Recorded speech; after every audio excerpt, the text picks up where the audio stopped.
Let me ask you a question. When was the last time, in history, the entire global space community simultaneously went quiet over the same cosmic object? Go ahead. Think about it. The answer is never. Not like this. When Oumuamua passed through in 2017, we were drowned in analysis, debates, and papers. 2I Borisov in 2019? Much the same, but with 3I Atlas, our third confirmed visitor from another star system. What do we have?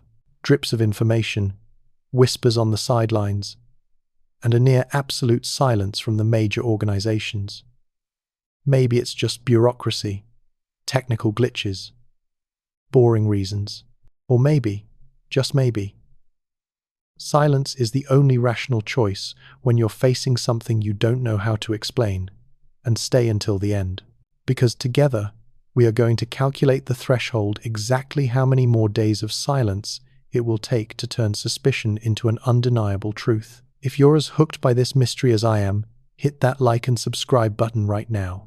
You won't want to miss a single development as this unfolds. Let me know where you're watching from, what time it is, and whether you believe we're being told the whole truth about 3I Atlas. And if you want this community to keep chasing down the truths that are hidden, share this video on X, Facebook, Reddit. You are the reason we can do this. Thank you for having our back. Picture this: a single, noisy pixel on a sensor. That's what we have. The European Space Agency managed to capture that moment during a Mars flyby, a faint smudge against the blackness of space, almost indistinguishable from cosmic noise. This is 3I Atlas, the third interstellar visitor, photographed at a distance of 29 million kilometers from the red planet. But here's what makes your skin crawl. That blur is all we've been shown. After 96 hours, maybe longer, of an all-encompassing silence from the world's space powers. Think about the speed of our world. A volcano erupts. The news is global in seconds. A star explodes. Observatories are tweeting about it before you've even processed it. The machine of modern science runs on immediacy, on sharing, on the thrill of discovery broadcast to anyone with an internet connection. So why, when an object from another star system passes through our own backyard, do we get nothing? NASA, after its initial announcements, has gone quiet. China's space program, not a word. The United Arab Emirates, with their Hope orbiter at Mars, no indication of an observation attempt. It's as if someone hit a universal mute button right when we should be hearing the most noise. You might say this is scientific caution. Agencies need time to cross-check data, to run models, to not make fools of themselves with a false claim. That's perfectly reasonable. That's how science works. But here's the problem. We've been through this before. When Oumuamua tumbled past in 2017, the scientific community erupted with activity. Papers flew. Data was shared. Telescopes scrambled for one last look. When 2I Borisov showed up, we had compositional analysis and orbital predictions splashed on news sites within days. The machine worked exactly as it was supposed to. This time feels different. This time, the silence itself has become a tangible character in the story. A presence as real as the object we're trying to understand. When absence becomes the loudest signal in the room, you are forced to ask what that absence is trying to tell you. Is it confusion, caution, or is it something else entirely? Something that makes agencies choose their words so carefully, they'd rather say nothing at all. 3I Atlas isn't our first visitor, but it might be the most important. Things have changed since Oumuamua. Back then, we were kids seeing magic for the first time. Now, we're older. We've had time to think about what it means for objects from other star systems to reach us. And maybe that's why the silence feels heavier this time. Maybe we're not sure we want to know the answer. In a moment, we will analyze that ESA image pixel by pixel and discover why it shouldn't even exist. We'll ask why spacecraft designed to study Mars would bother pointing their instruments at a faint object millions of kilometers away. But before that, I want you to sit with this discomfort. If this silence continues, if no new data emerges, if the agencies keep offering nothing but old statements, We are being pushed toward the worst-case hypothesis by default. Not because we want to, but because human minds abhor a vacuum. And we will fill the silence with speculation. There's a pattern in the history of space science. Delays create rumors. In 2011, with Comet, there was a lag between observation and official statements. In that gap, the internet exploded with wild theories. It would cause earthquakes. It was pulling Earth off its orbit. None of it was true, of course. But the silence beforehand, that temporary information void, allowed speculation to flourish like bacteria in a petri dish. The lesson is, when scientists don't speak, someone else will fill the void. So, before we jump to conspiracy, before we let our imaginations run wild, we need to examine the meager evidence we have. We need to look at that fuzzy dot and understand what it can and cannot tell us.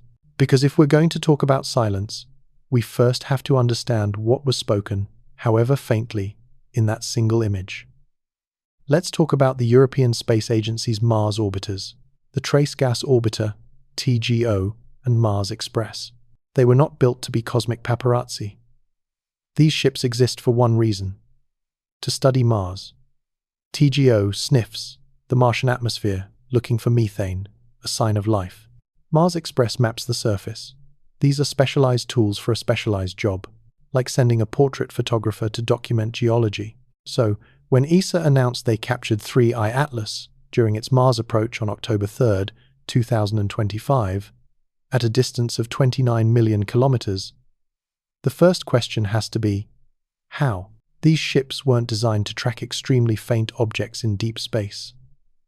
Their cameras are optimized for the Martian surface, not for teasing a few weak photons from a distant visitor. It's like using a microscope to look at the moon. Sure, you'll see something, but it's not what the tool was for. And what they captured was, to be generous, underwhelming. A fuzzy blob, no clear coma, the glowing cloud of gas and dust that normally surrounds a comet's nucleus. No tail, no distinct nucleus, just fuzz. Just noise. Made barely visible. Scientists, even the skeptical ones, describe the observation as challenging, as barely detectable. One researcher called it at the absolute limit of what these instruments can resolve. For a comet, which 3I Atlas is supposed to be, we expect certain things. Comets are dirty snowballs. As they approach a star, the ice sublimates, creating the coma and tail. We should see jets of dust, asymmetrical features. So why does 3I Atlas look like someone smudged a charcoal pencil on the sensor? The verified explanations are simple. It's too dim. It's too far. The exposure time was probably too short. Motion blur is a real problem. Stacking multiple images to boost the signal can create artifacts. This is all plausible. We are pushing these instruments to their absolute limits. But let's walk to the edge of that ambiguity and peer over. What if the fuzziness isn't a limitation of the instrument? What if it's a feature, not a bug? Think about signal disguised as noise.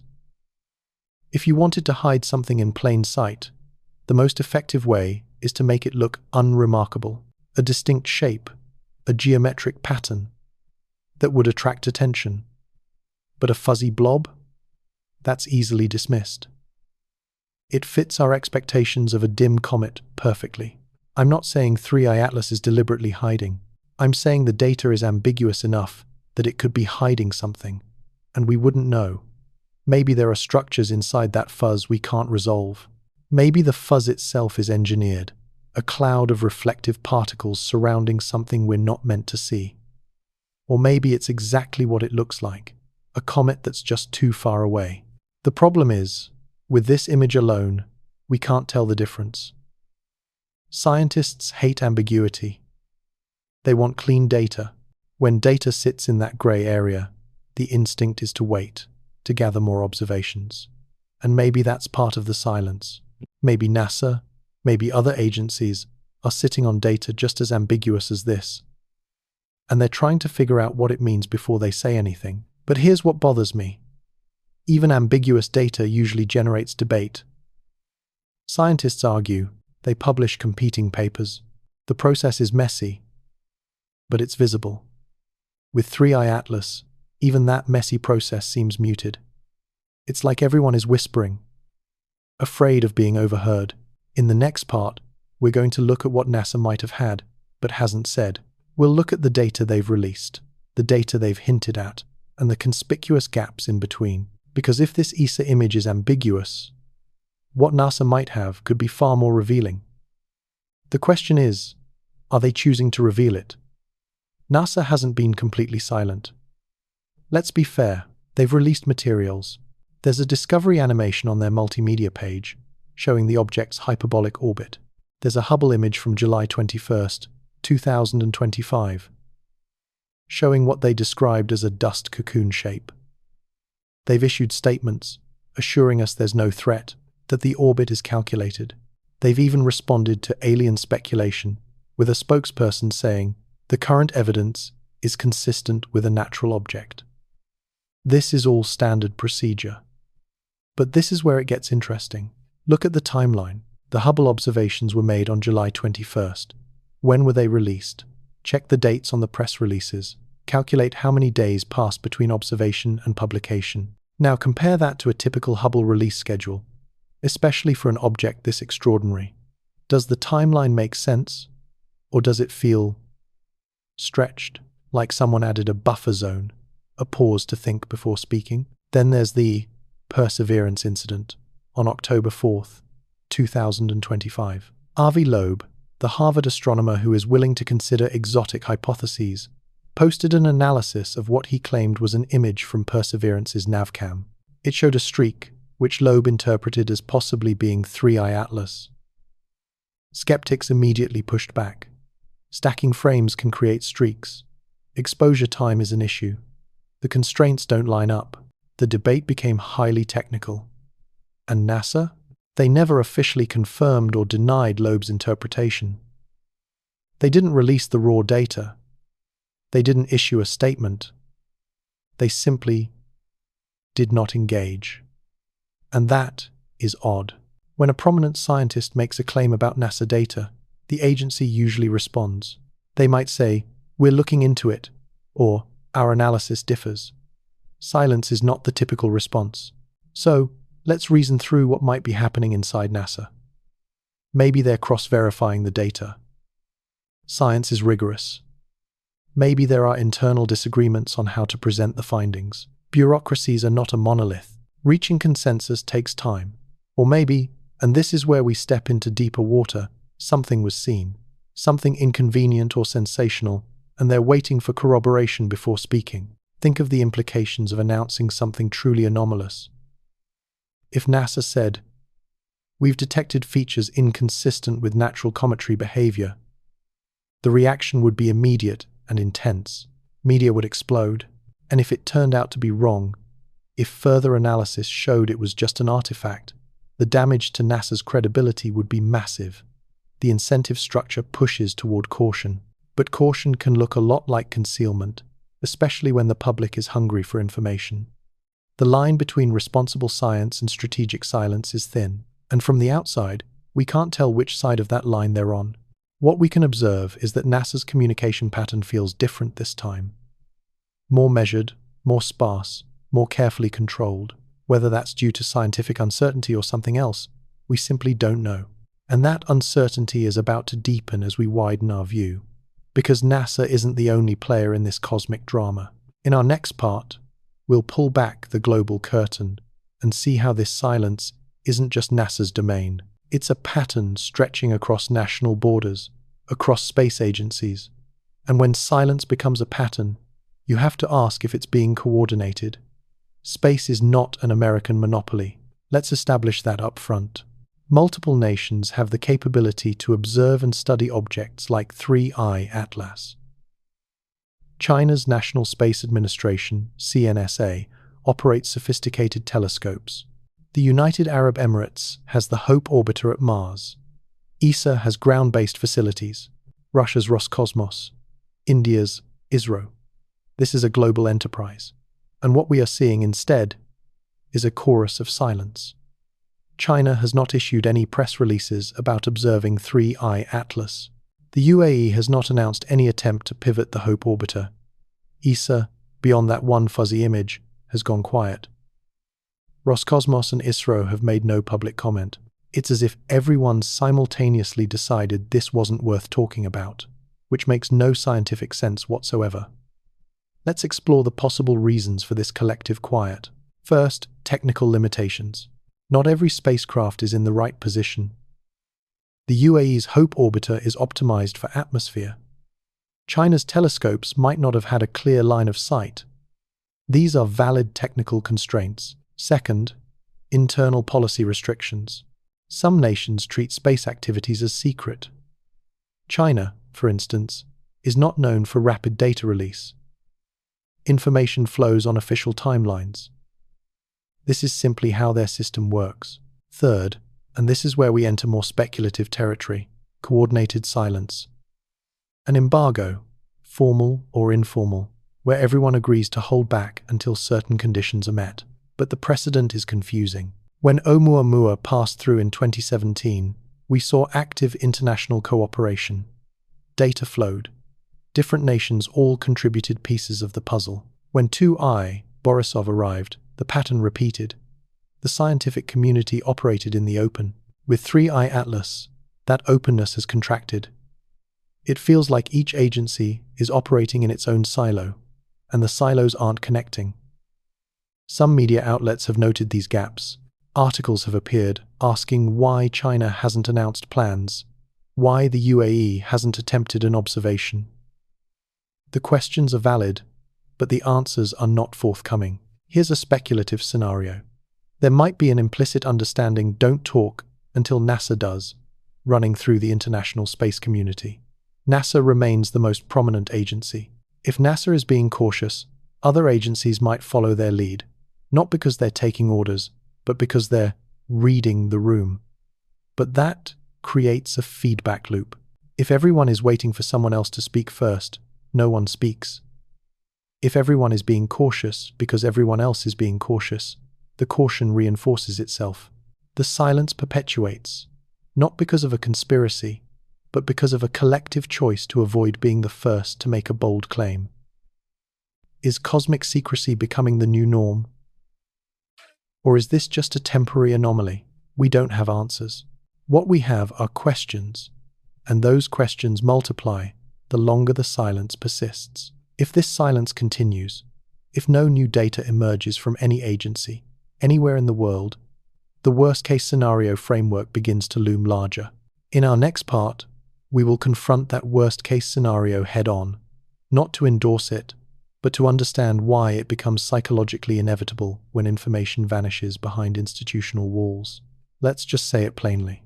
If this silence continues, if agencies keep holding back or saying nothing of substance, the alien hypothesis becomes psychologically inevitable. Not scientifically proven, not even scientifically likely, but inevitable in the sense that human minds will drift there. We will construct that narrative because it's the only narrative that makes the silence make sense. We are storytelling creatures. When we don't have data, we create stories. So, let's sketch out the worst-case scenario, not as a prediction, but as a thought experiment. Imagine 3I Atlas is not a comet. Imagine it's an artifact, something built by an intelligence, sent into the cosmos. Imagine that agencies detected features, signatures, behaviors that do not align with natural explanations. Maybe there were spectroscopic anomalies. Maybe there were subtle trajectory corrections that can't be explained by gravity. Maybe, while it was passing behind the sun, when we couldn't observe it, something happened that changed its velocity. Now imagine this object is on a trajectory that intersects with Earth, not immediately, not in a threatening way, but in a way that suggests intent, a target, a purpose. The worst-case scenario isn't just that it exists, but that it's coming here, or sending information here. That would be the kind of discovery that shatters frameworks. Every assumption about our place in the universe would be up for revision. Every question about whether we are alone would have an answer, and that answer would be terrifying, not because aliens are necessarily hostile, but because the uncertainty would be unbearable. Let's put this in historical context. The scientific community has dealt with false alarms. The WOW signal in 1977, Comet Elenin in 2011. The ongoing UFO/UAP disclosure process offers another model. Governments have begun releasing previously classified footage of phenomena they can't explain. They're doing it gradually. A controlled drip of information, letting the public acclimatize to the idea that there are things in our skies we don't understand. It's a careful choreography designed to avoid panic. If 3I Atlas is something anomalous, a similar model might be in play. Agencies might be preparing the ground, waiting for the right moment, trying to figure out how to say something without causing mass hysteria. Because here's the thing. If you announce, "We've detected an artificial interstellar object," you cannot walk that back. The stakes are too high to be wrong, so the incentive is to be absolutely certain before saying anything. But from the outside, caution and concealment look the same. The public can't tell the difference, and the longer the silence lasts, the more the second interpretation gains traction. Conspiracy theories don't emerge from nothing. They emerge from the gaps between what people think they should know and what they're being told. When those gaps widen, the conspiracy theories write themselves. I want to be clear, this worst-case scenario is speculative, but it is a logical endpoint given the current conditions, a place where minds will wander if the silence persists. We acknowledge this possibility as one branch of the inquiry. We keep it on the table, not as a closed claim, but as an open question. Now we descend into the details, into the data buried in the noise, into anomalies that might be signal or might be static. In the next part, we'll look at what amateur astronomers and professional observatories have been quietly reporting. Because if silence is the public face, noise is the private undercurrent.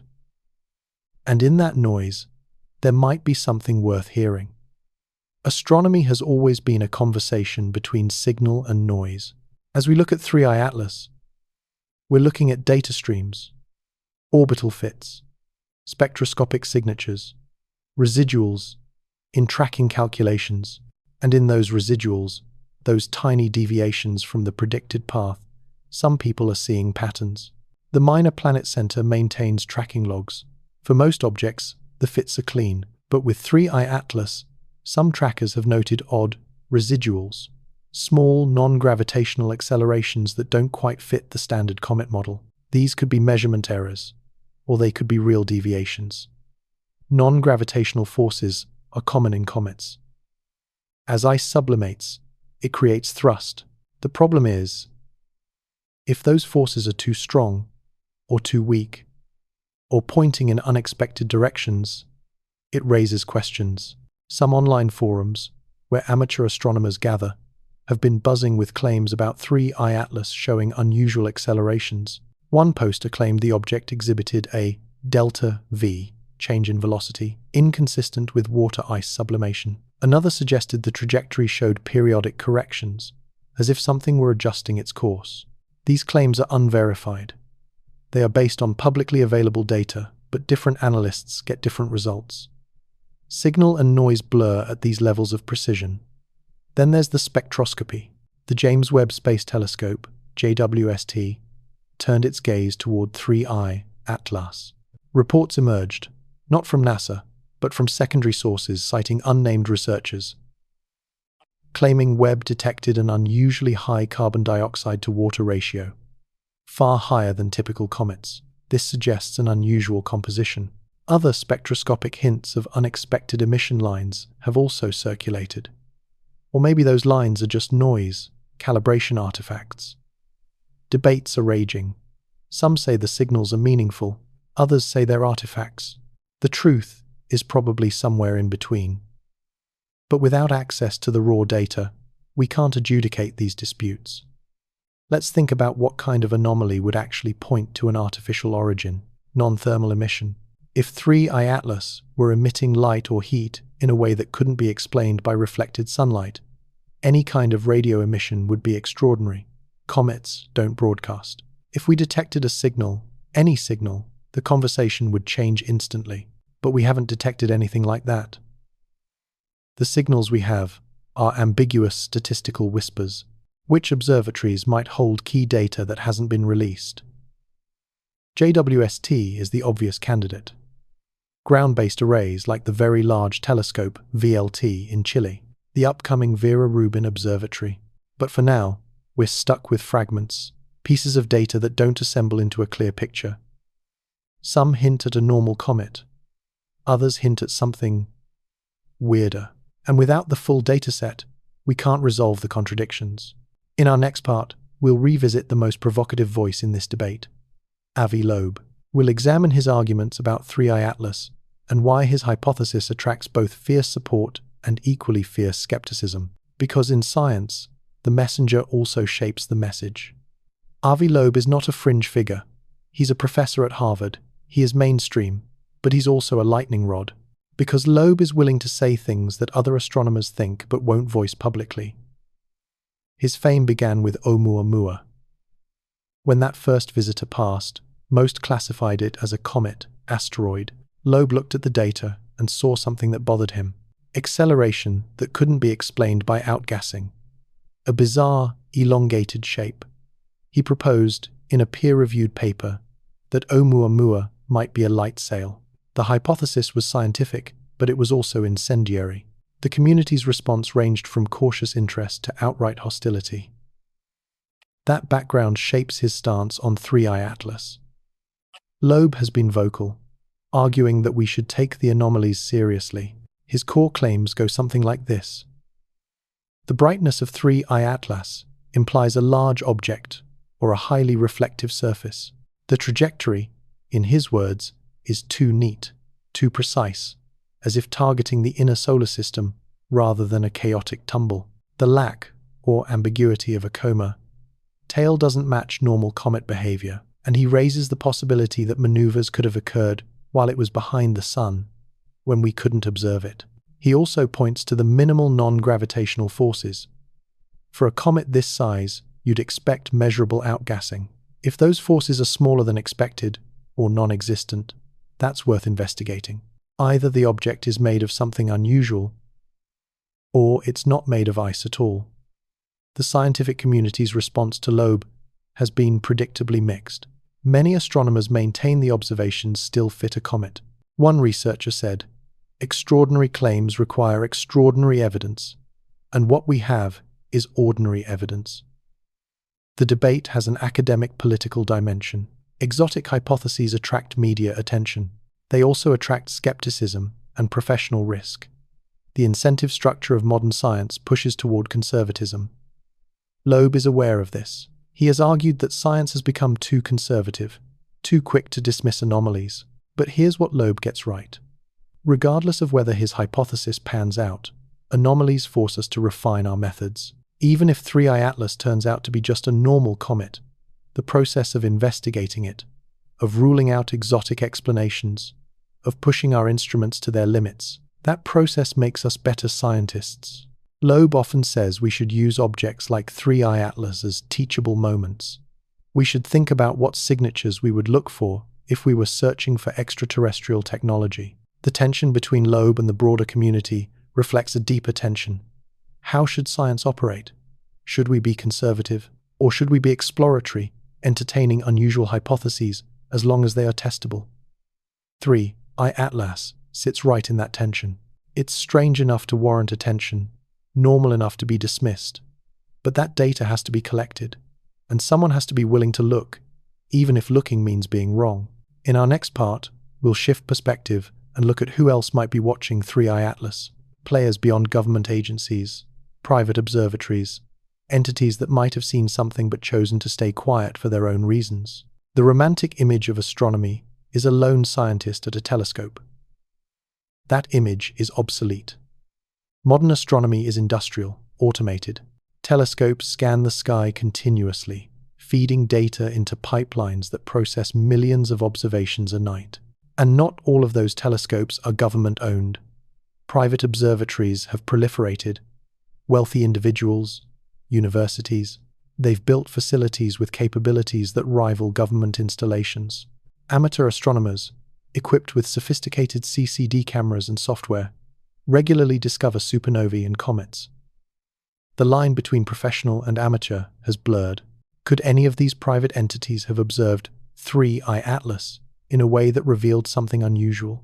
Absolutely. If someone captured something anomalous, a structural feature, an unexpected emission, they might have reported it, or they might have kept it to themselves, unsure of what they were seeing. There are rumors, whispers in online forums that get scrubbed or deleted. Someone claims they captured a streak image of 3I Atlas showing bifurcation, as if the object had split. The post is challenged, debates erupt, and then the original poster deletes everything. Another user claims their automated all-sky camera caught an anomalous brightening event. That post also disappears. Are these real observations that were suppressed, or are they hoaxes? We can't know without the original data. Now, let's widen the scope. Spacefaring corporations have assets in orbit. SpaceX operates thousands of Starlink satellites. Blue Origin is developing infrastructure. These satellites have cameras, sensors. Most are pointed at Earth, but some have wide-field cameras for navigation, for monitoring debris.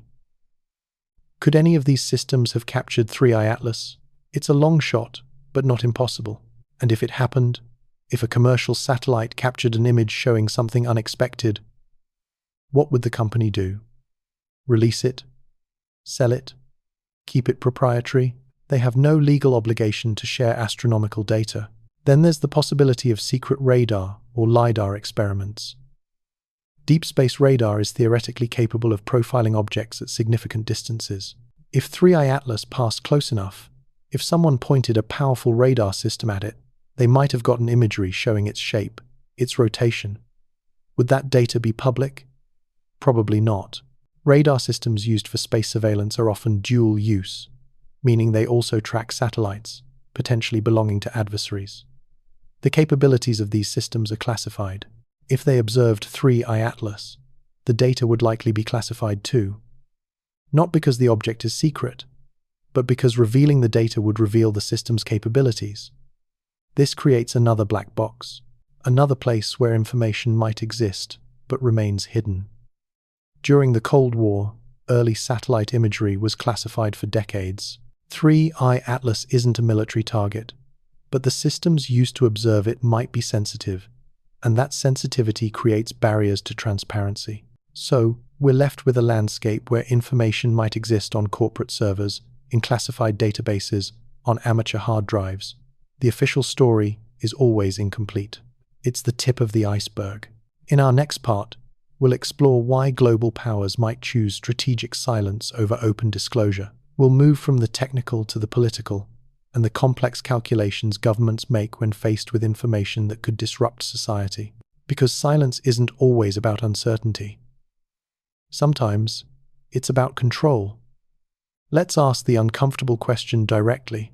Why would governments or space agencies stay silent about 3I at TLAS if they knew something significant? Governments don't operate on scientific principles alone. They operate on strategic calculations, risk assessments, and political considerations that have nothing to do with truth and everything to do with control. Motive 1. Controlling the narrative and public reaction. Governments are obsessed with managing the flow of information. This isn't inherently sinister. It's rooted in a belief that people will panic if given certain information without the proper framing. If 3I Atlas showed artificial features, imagine the reaction. Stock markets would fluctuate, religious institutions would scramble, political movements would form. Managing that chaos is a powerful incentive to say nothing until you have a clear, controlled message. Motive 2. Avoiding mass speculation. Even without concrete evidence, the mere suggestion that an interstellar object might be artificial would trigger speculation far beyond the evidence. We've seen this with UAP disclosures. The Pentagon released videos they couldn't explain, and the public conversation immediately jumped to aliens. Motive 3. Protecting sensitive defense or communication interests. As we said, space observation systems are dual use. They watch asteroids, but they also watch adversarial satellites. If 3I Atlas was observed by classified systems, revealing what they saw would reveal their capabilities. Protecting those capabilities might mean keeping the observations classified. Motive 4. Buying time to confirm or debunk evidence. Science takes time. Verification takes time. If an initial observation suggested something anomalous, responsible agencies would want to check, double-check, and triple-check before making a public statement. That process could take weeks or months. During that time, silence is the conservative choice. Motive 5. Diplomatic and strategic positioning. If 3i Atlas is significant, different nations might want to position themselves advantageously before the information becomes public. Maybe China wants to complete its own analysis before NASA announces anything. Now, let's introduce the black budget possibility. Defense departments around the world operate programs that don't appear in public budgets. The United States has a history of tracking objects in space. If such a program detected something significant about 3i Atlas, would we ever hear about it? That depends entirely on the strategic value of the information. If it has strategic implications, it might remain classified indefinitely. We would never know. Transparency pressure is real. Leaks happen. Edward Snowden leaked. Perfect secrecy is nearly impossible to maintain long-term.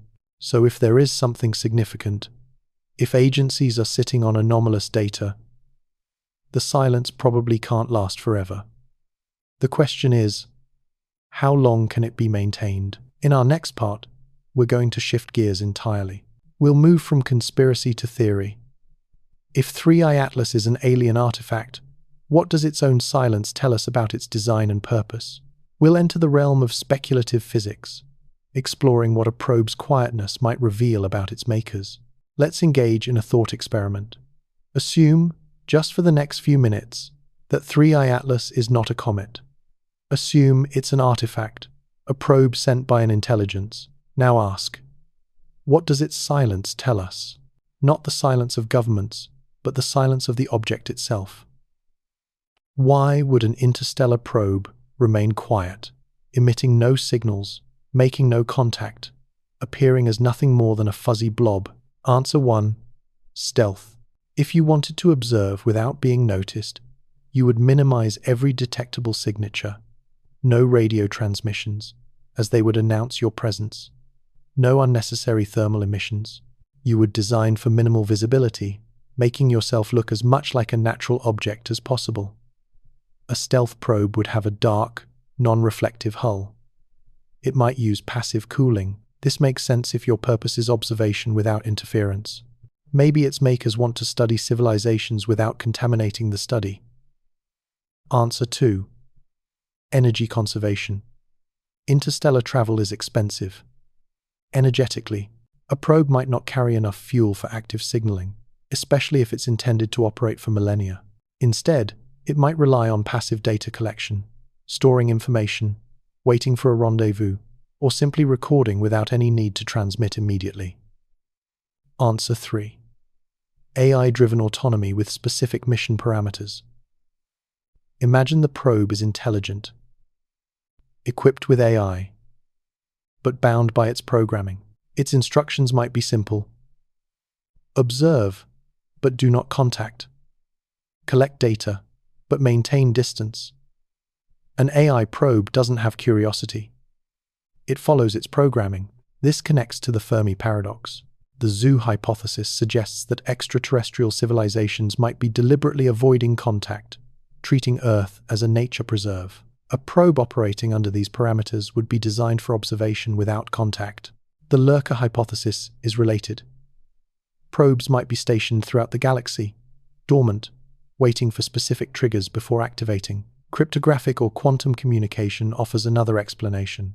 If the probe is transmitting, but using methods we don't have the technology to detect, its communications would be invisible to us. Quantum entanglement could allow for instantaneous communication without classical signals. Highly directional, low-power laser links could send information in narrow beams that we would never intercept. Spread spectrum techniques could distribute a signal across such a wide frequency range that it just looks like noise. Human radio and TV broadcasts leak into space, but that's inefficient. An advanced civilization would use methods that minimize leakage. From our perspective, such communications would be indistinguishable from silence. Could this explain why we only see a fuzzy blob? Maybe the blob is deliberate, a minimal surface reflecting just enough light to look comet-like while hiding the probe's actual structure beneath layers of dust or ice. Natural camouflage, or maybe the fuzz is a cloud of particles the probe generates to obscure itself. These ideas are speculative, but they are grounded in physics, not fantasy. Speculation serves a purpose. It sharpens our observational strategies. Even if 3I Atlas is just a comet, thinking through these scenarios prepares us for the real thing, if it ever arrives. Now, we're going to step back from 3I Atlas for a moment. We'll scan the wider frontier of 2025 science, looking at other anomalies, other silences. Because 3I Atlas isn't happening in a vacuum, it's part of a larger pattern of mystery.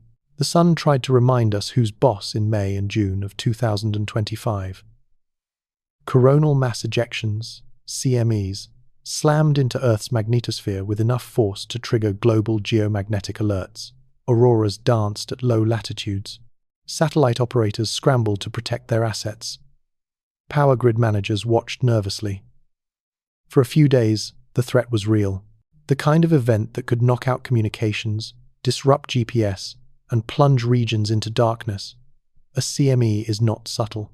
The 1859 Carrington event, the most powerful storm on record, induced currents so strong that telegraph systems caught fire.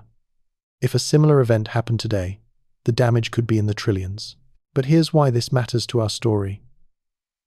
Space threats exist on a spectrum, and agencies treat them conservatively.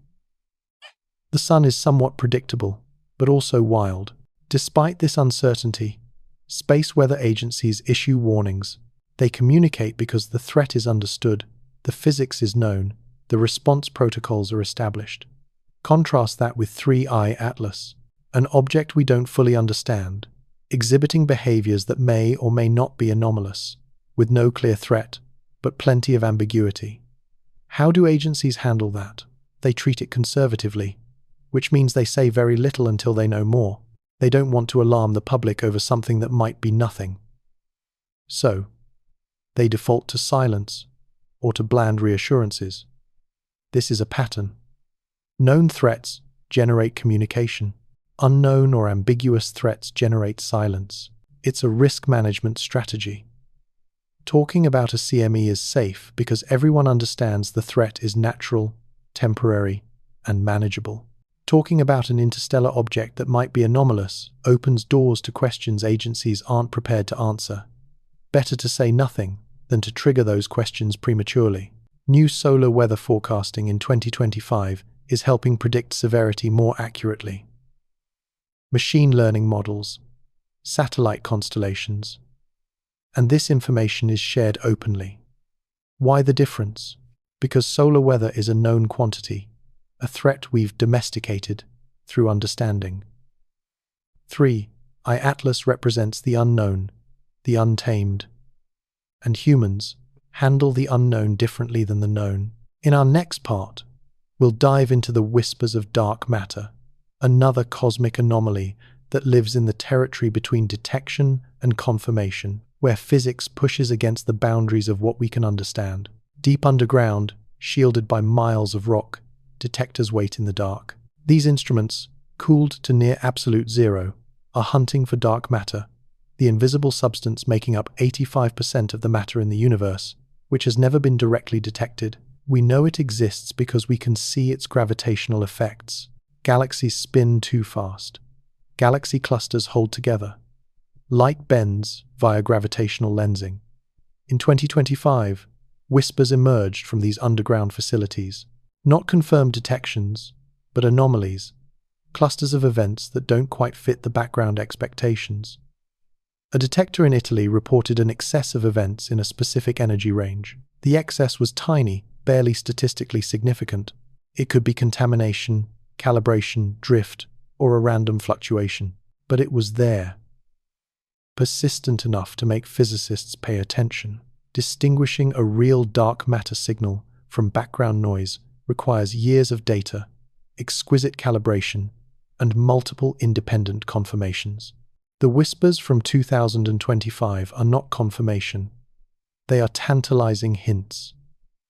Let's connect this to 3-Eye Atlas.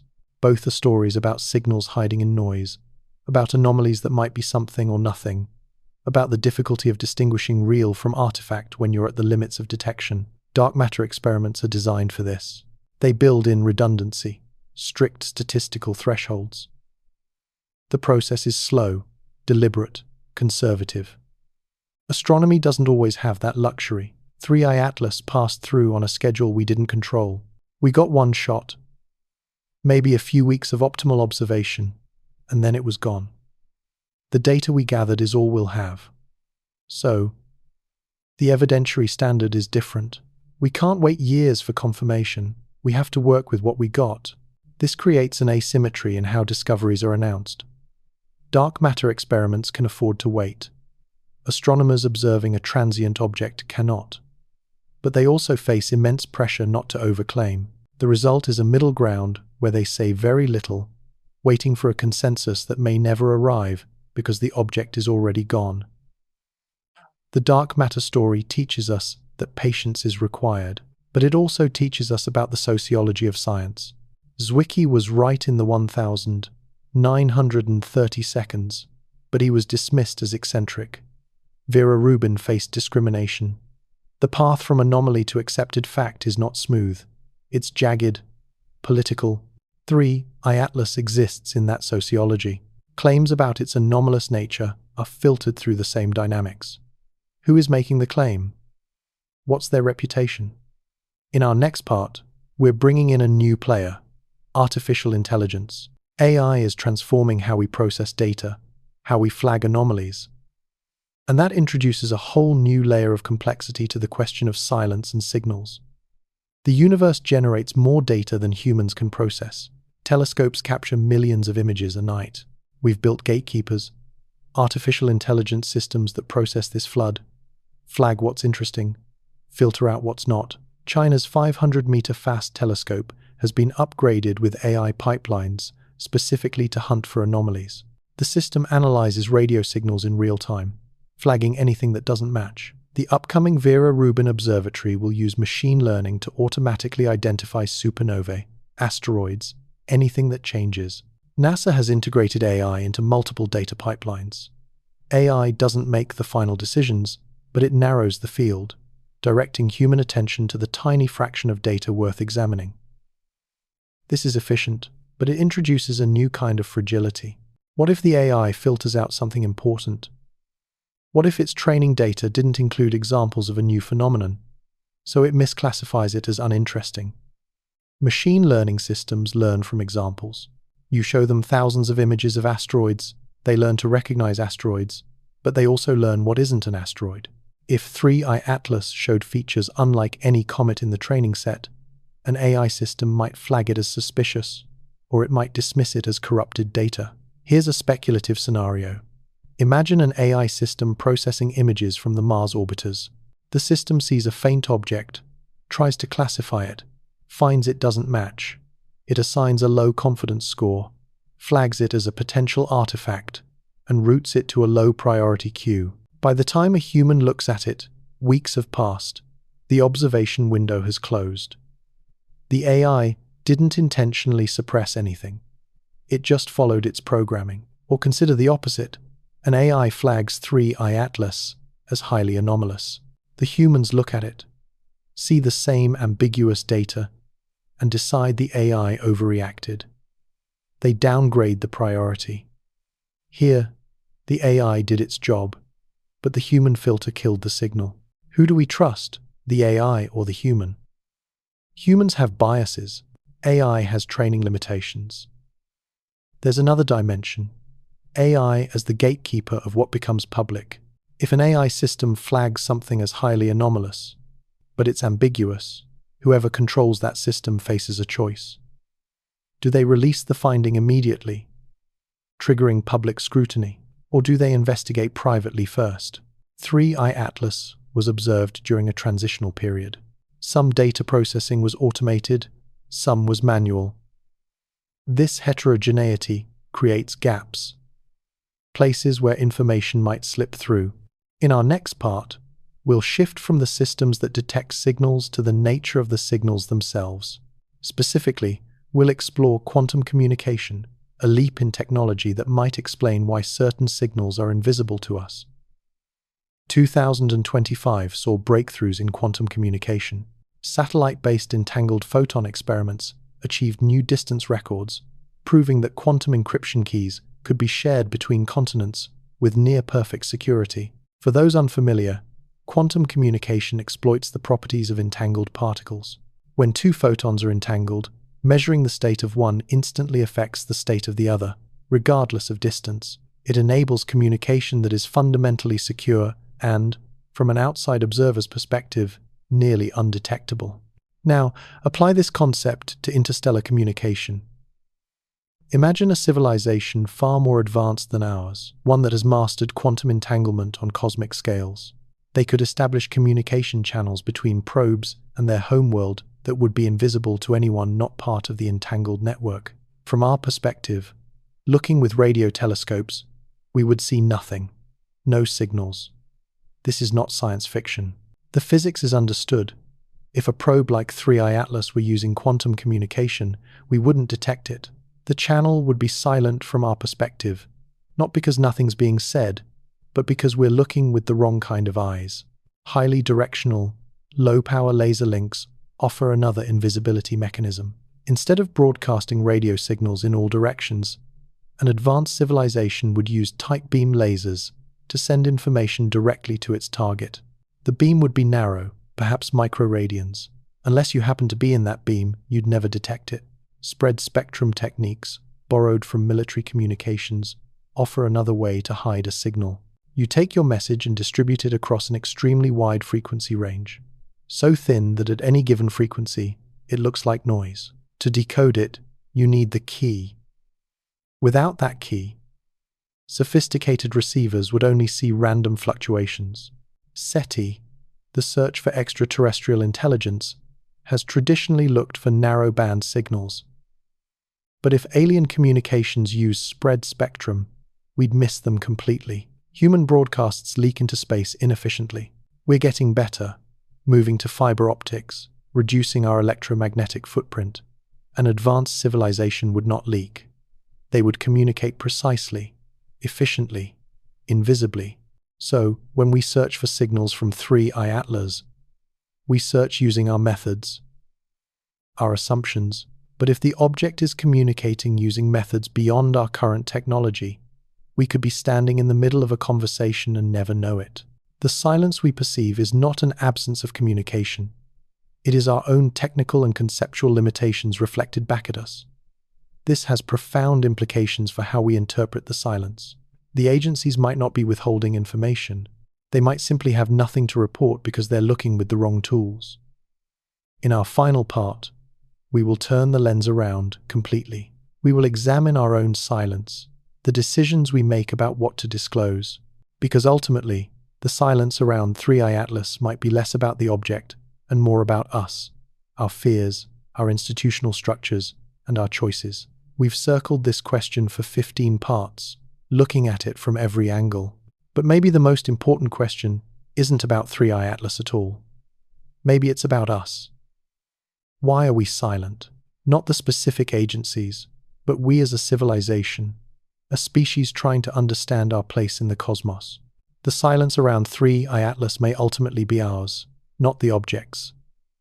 The object is what it is. But we choose how to observe, how to interpret, how to communicate what we find. And those choices are shaped by factors that have nothing to do with the object. Institutional pressures, funding concerns, career considerations, fear of ridicule, fear of panic. Let's address the ethical questions. What should scientists publish versus withhold? The traditional answer is everything. Science advances through openness, but that ideal slams into reality. Some discoveries have national security implications. Some findings, if released prematurely, could cause public harm. Some data is proprietary. The tension between openness and these pressures is not easily resolved. Who gets to decide when an anomaly is safe to reveal? In practice, decisions are made by administrators, scientists, and funding agencies. The public learns what filters through these layers. How do national security concerns, panic risks, and funding pressures shape disclosure? An agency considering announcing an anomalous finding has to game out the consequences. Will Congress respond by increasing their budget or by cutting it because the agency looks unreliable? Will the public engage constructively, or will conspiracy theories and panic dominate?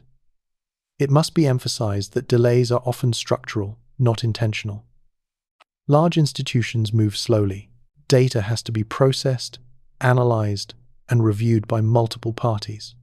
This takes time. What looks like suppression from the outside might just be the normal pace of institutional work, slowed further by the extraordinary nature of the finding.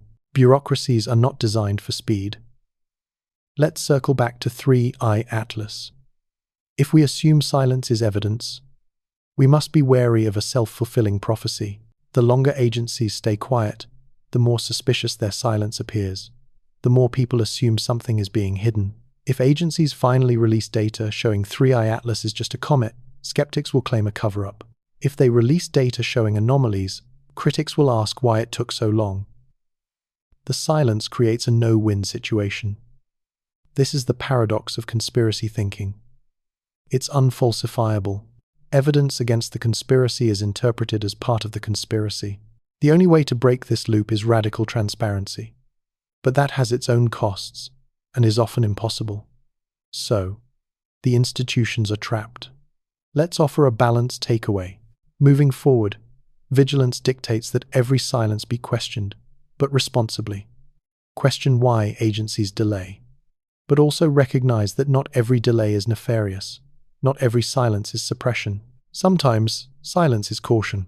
Sometimes it's uncertainty. For 3I Atlas, the responsible stance is to remain alert, monitor what agencies release, push for open data policies, and support transparent initiatives like the Galileo project. The broader principle applies beyond this one object. We are entering an era where our instruments are sensitive enough to detect things we don't immediately understand. The more we observe, the more anomalies we'll find, and each one will create these same tensions. Our choices about how to handle these tensions will define what kind of scientific civilization we become. Do we embrace transparency, accepting the messiness and uncertainty that comes with it, or do we prioritize control? There is no perfect answer. In the quiet between the stars, the loudest truth might already be waiting for us to listen. But listening requires more than instruments. It requires courage. The courage to hear things that challenge our frameworks. The courage to sit with uncertainty. The courage to say, I don't know. And it requires trust. Trust that truth will eventually emerge if we keep questioning, keep observing. 3I Atlas will recede, eventually too faint to track. But the questions it raised will remain. What are we willing to see? What are we prepared to acknowledge? The silence will eventually break. It always does. Data will accumulate. Interpretations will sharpen. Maybe we'll confirm it's a comet and move on. Maybe we'll find evidence that genuinely challenges our understanding. Either way, the process continues. That is the scientific project. Messy, slow, and imperfect, but still the best method we have. And in that navigation, silence isn't the enemy. Imposed silence, deliberate suppression, that is the enemy. But the silence of caution, of verification, of taking the time to understand before speaking, that silence has its place. The art is knowing the difference. With 3I Atlas, that art is still being practiced. We are still in the middle of the story. So we wait, and watch, and question. We remain open to extraordinary possibilities while demanding extraordinary evidence.